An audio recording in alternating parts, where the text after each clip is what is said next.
Hi, everyone. Welcome. I know it's just starting, so no one's going to be in here just yet. I would like to thank you for joining me.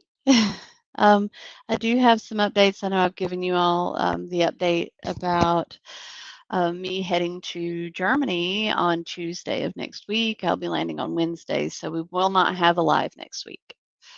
So this week, I will release the news for next week, but we can discuss next week and the week after if there's anything you guys want to discuss. So, and I'm just going to do this little thing right here because this is driving me crazy with my glasses.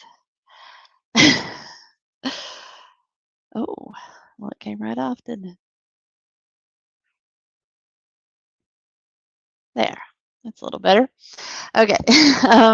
Normally I do that ahead of time, but I was kind of hanging out with a friend that I haven't talked to in a while. So I got excited. So today we're going to talk about, I'd like to talk about first how Forbes has unveiled their inaugural list of the Accessibility 100. Let's see, I'm going to,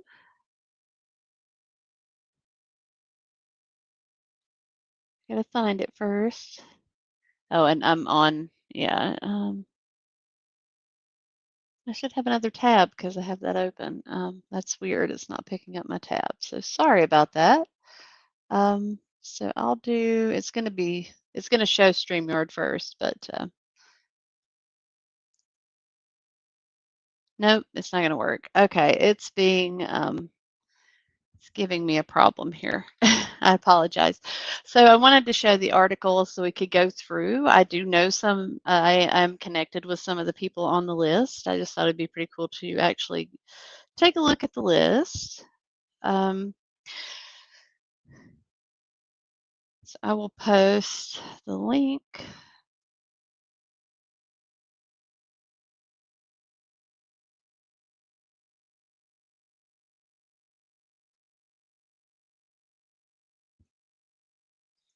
So this is the link. I'll post the link in chat. This is the link to the article and the list. So I just want to say, I just kind of wanted to go through and some of the things that I read.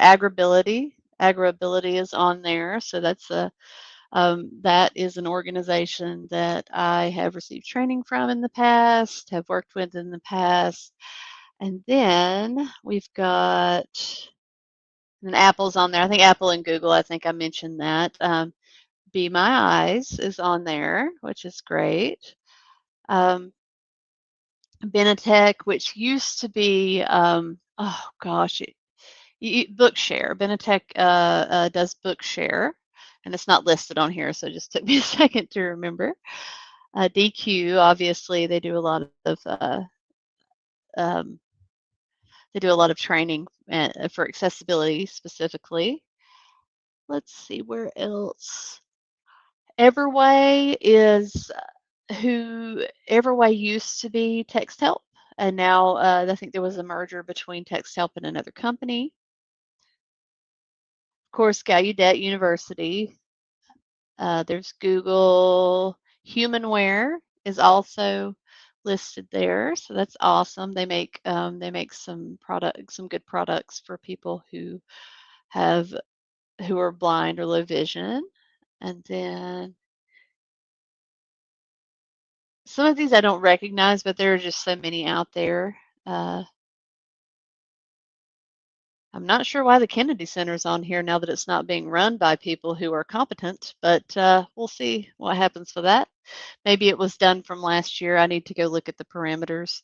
LinkedIn, oh, that's an interesting one. But the Law Office of Laney Feingold, I knew Laney would be on here. She's been espousing accessibility for years. She keeps everyone up to date on the more recent legal aspects of that. And if there's anyone in the chat right now, unfortunately I couldn't share my screen. Let me do this. Let me do something else.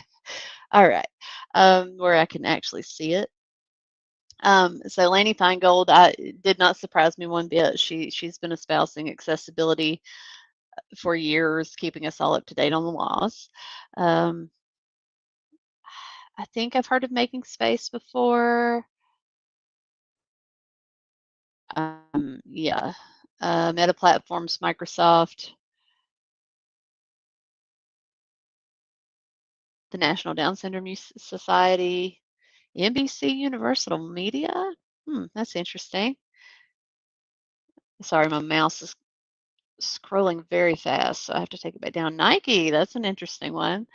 MB Access, that is the company that does NVDA or non-visual. Hold on, I think it's non-visual desktop access. But NVDA is NV Access. OB Robot, that's the robot that allows people who can't feed themselves to feed themselves independently. OXO, that's an interesting one. PRC Saltillo, they're an augmented and alternative communication company. Primark, looky there, that's interesting. Procter and Gamble, oh, that's neat. These are just some off of the list. I put the link in the chat. These are just some of the ones off of the list that I find interesting or I recognize. We've got, let's see, Salesforce I recognize.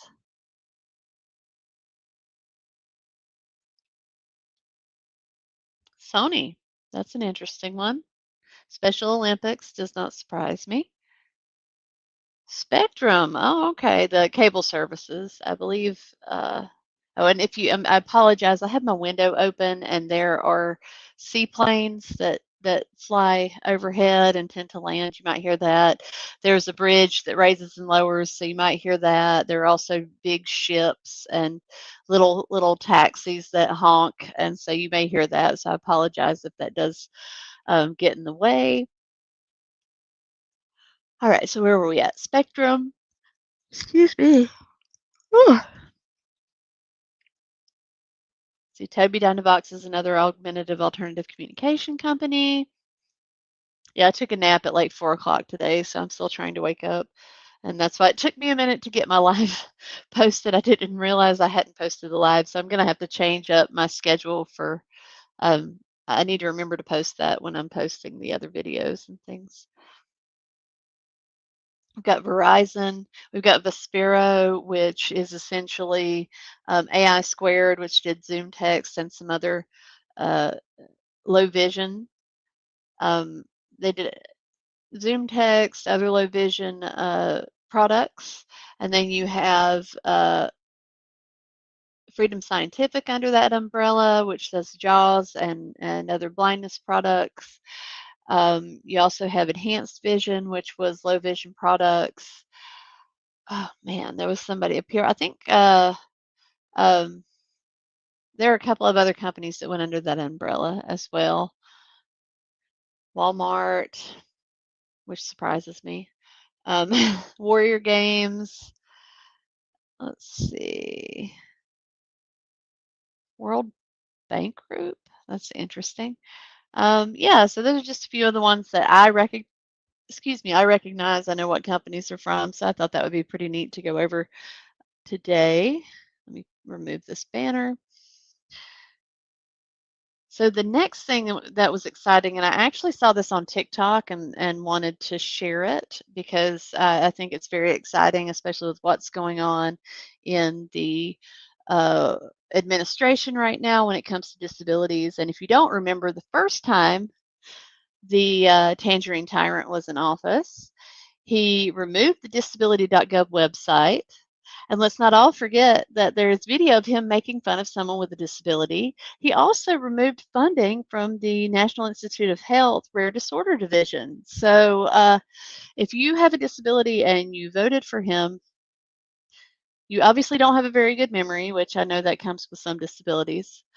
But if you thought you would be safe from it, or your children with disabilities would be safe from it because you voted for him, you thought wrong.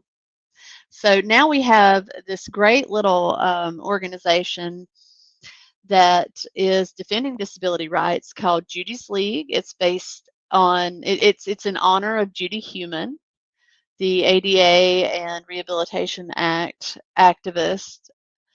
I don't know if you saw her in her younger days in Crip Camp.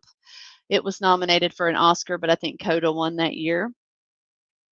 And it has all of the information. Let's see if it will let me. Let's see if it will let me do this this time, since it wants to. Maybe I can pull it to a different window and it'll work.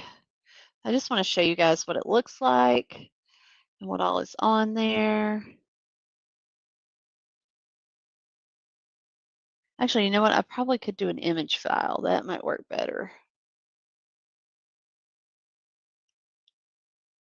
Yeah, I would like to scroll down through it for you. Um, but this is what the website looks like. It's called Judy's League, and it's to save Section 504.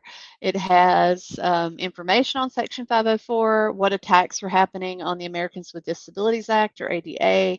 It talks about, and I apologize, my logo is covering part of that, but it does talk about the current Texas versus Kennedy case, and then what we need to know about Secretary Kennedy, his brainworm, Health and Human Services, and how we can stay in touch. So it's got a lot of good information. It's going to help you keep up with what's going on with the current administration and the attacks on the Americans with Disabilities Act. Let me remove this. Oop. Okay. Sorry, I just like making noises when I do things. I think it's probably the ADHD, and it helps me helps me stay more involved with it. We also have the advocates are warning that the big bloated, I can't think of another B word right now, the bad built butch body bill. I'll just call it the bleach blonde bad built butch body HR1 bill. Although I don't know how much she supports it, is going to undermine the rights of students with disabilities. Let me grab, I guess what I'll do is I'll just grab that image again.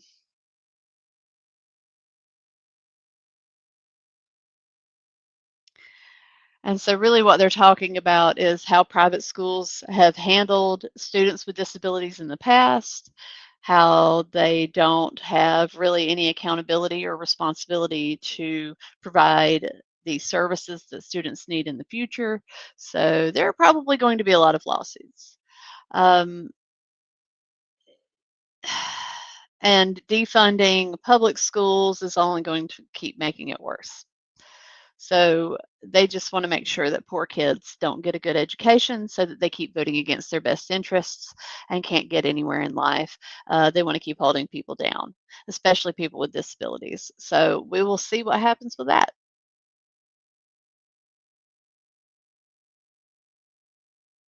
Oop, I almost clicked the wrong thing.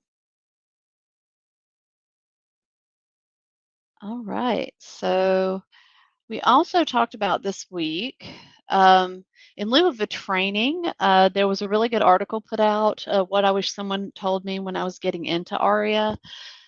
It was a good description. Let me get in here, and I apologize that I didn't have all of these preloaded.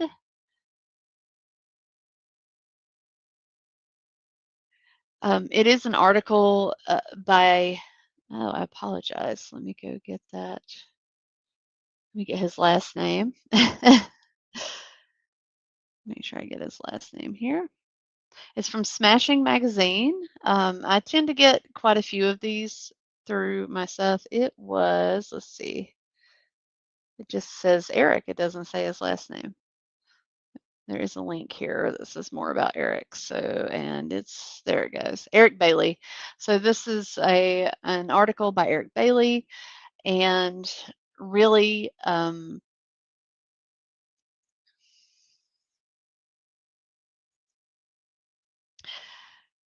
what he wants you to know is this is really like an intro to ARIA, like what you should see before how to approach ARIA as a concept.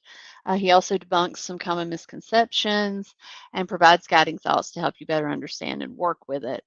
And so it's not a recipe book for how to use ARIA to build accessible websites and web apps, but it's also a not a guide for how to remediate an inaccessible experience. So really, because of the context, the highly contextual, the contextuality of accessibility work.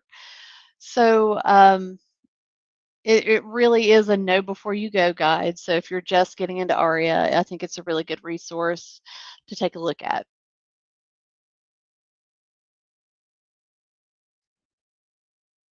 And also this week we talked about non-slip materials as the AT of the week.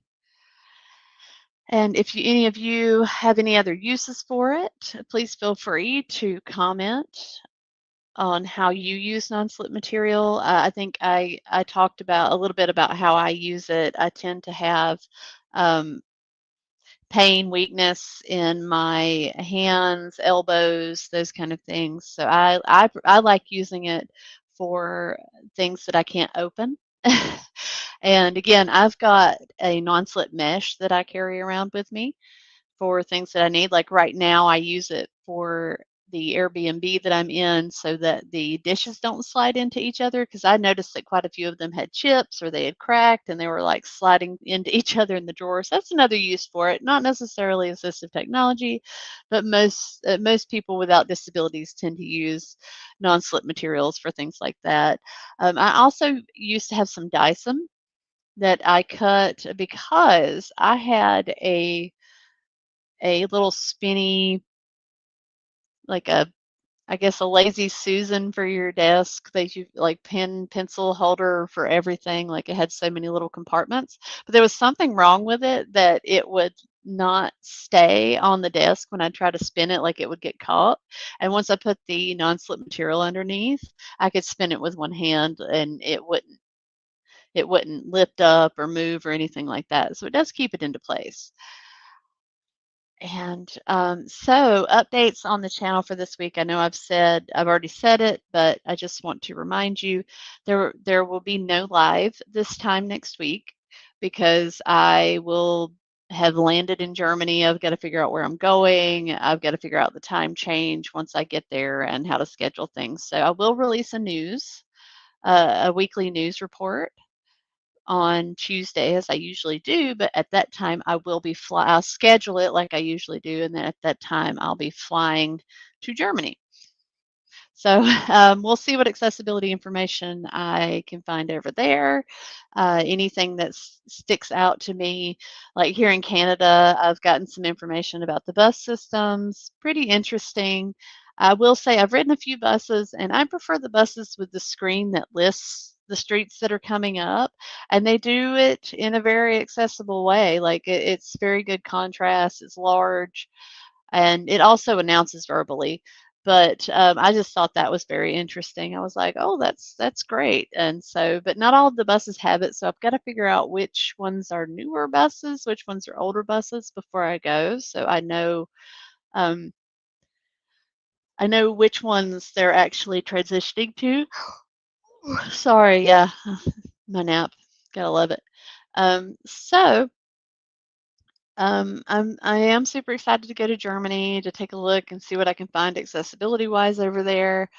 And again, I'm still deciding, and please let me know what you would like to do with that, like how you would like that information. Do you want me to do accessibility by country or accessibility by type? So, like transportation in the UK or in London, transportation in Thailand, transportation in um, Victoria, Canada, transportation in Germany, those kind of things. So I think that would be interesting. So like, how would you prefer me to categorize that, and what would be easiest to understand for you? So I am going to miss y'all next week, but I will be back the week after once I can get my schedule straightened out and know what time it will be in Germany when I need to do the lives here. So I will do my best to keep them at the same time.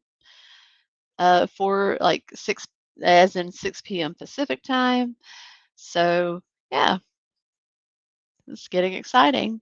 I am listening to my German playlist. For all the songs from high school that Herr Kerner, my German teacher, let us listen to the German versions of, and trying to get psyched up. But Victoria, BC, Columbia, oh, sorry, Victoria, British Columbia in Canada is a really great town. I've made several good friends here, and I might actually be applying for citizenship up here. So we'll see what happens.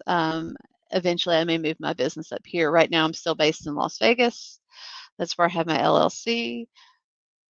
So let's see what happens. Everybody have a great night. Thanks for stopping by. And yeah, have a great night. Bye.